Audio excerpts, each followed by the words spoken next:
এক গ্রামে এক সুন্দর মেয়ে ছিল। সে তার খেলা করতে টিয়া পাখির সাথে গেল। যে সে বলল, এই টিয়া, খেলবি না? টিয়া বলে, খেলবো। তারা খেলা করা শুরু করলো।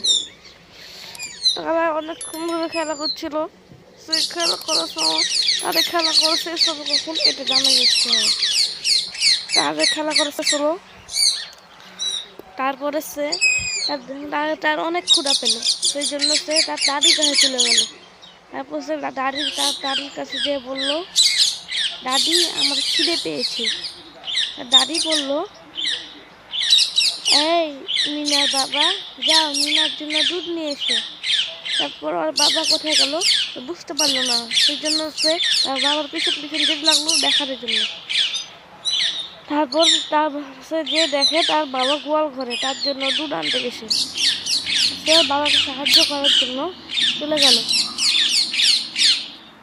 আর তার বাবাকে সাহায্য করতে লাগলো। গরুকে ঘাস খাওয়াচ্ছিল, একদিকে তার বাবা আর দুধ দিচ্ছিল, আর একদিকে সে খাবার খাওয়াচ্ছিল, তার মাসি খাইয়ে দিচ্ছিল। কিন্তু হঠাৎ করে গরু পিছনে অনেক মাছি হওয়ায় সে রেগে যেয়ে মিনাকে ফেলে দেয়। তারপর সে আবার যায় সাহায্য করার জন্য। সে আবার সাহায্য করা শুরু করে, গরুকে ঘাস দেয়।